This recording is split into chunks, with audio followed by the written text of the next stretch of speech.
Millions of people across the country are expected to watch President-elect Trump's second inauguration ceremony. Television networks, online publications, and social media outlets are preparing, obviously, for tomorrow's event. The multimedia productions have come a long way since the first U.S. president, George Washington, was inaugurated. Tonight, we take a look back at some of those media milestones. We must think big and dream even bigger. Tens of millions of people watched President-elect Trump's first inauguration in real time, both live on television and through online streaming. Back in 1789, George Washington's inaugural address was not available to the public until 2 days after he took the oath of office. Thomas Jefferson was the first president to have his inauguration speech printed in a newspaper the same day he gave the address. James Polk was the first to have his inaugural reported by telegraph and the first shown in a newspaper illustration. Drawings would be the main visual for inaugurations until 1857, when the first photograph of an inaugural address was taken at James Buchanan's swearing in. Photographers were a staple of inaugurations over the next 40 years until the rise of video. It is the day of days in Washington, D.C. William McKinley was the first to have his inauguration recorded on a movie camera. Warren Harding used loudspeakers to address the crowd for the first time. Calvin Coolidge's second inaugural address was the first to be broadcast over radio.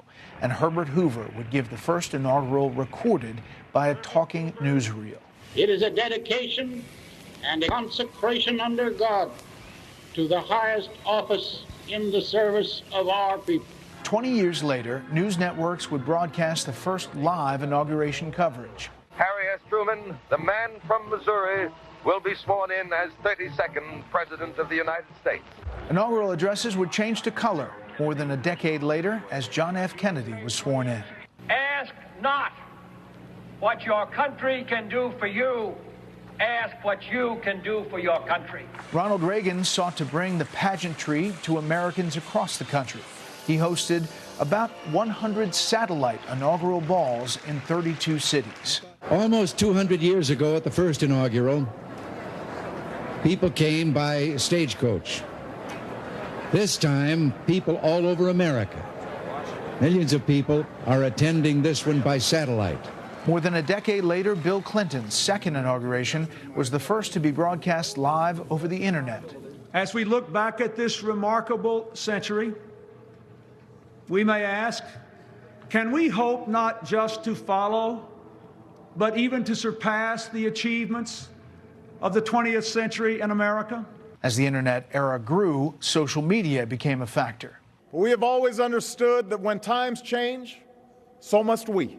Barack Obama's second inauguration generated more than 1 million tweets. Cell phone carriers prepared for massive data usage at Donald Trump's first address, as hundreds of thousands in attendance were expected to share the day's events on social media. And amid the 2020 pandemic, most festivities for Joe Biden's inauguration were held online. The world is watching all of us today. So here's my message to those beyond our borders. America has been tested, and we've come out stronger for it. As for milestones during President-elect Trump's inauguration tomorrow, he is hoping to make it a global event by inviting world leaders. Argentina's president is expected to be in attendance. China has sent their vice president. Several other countries sending foreign ministers. Tomorrow, tune in to Fox News Channel for live coverage of President-elect Trump's inauguration, hosted by Martha McCallum and me. Programming begins 11:30 Eastern Time. Tomorrow in Special Report, we'll have analysis of the president's speech and events throughout the day. Remember, if you can't catch us live, set your DVR, 6 p.m. in the East, 3 p.m. on the West Coast. This is history, real time. Thanks for inviting us into your home tonight. That's it for this Special Report. Fair, balanced, and still unafraid.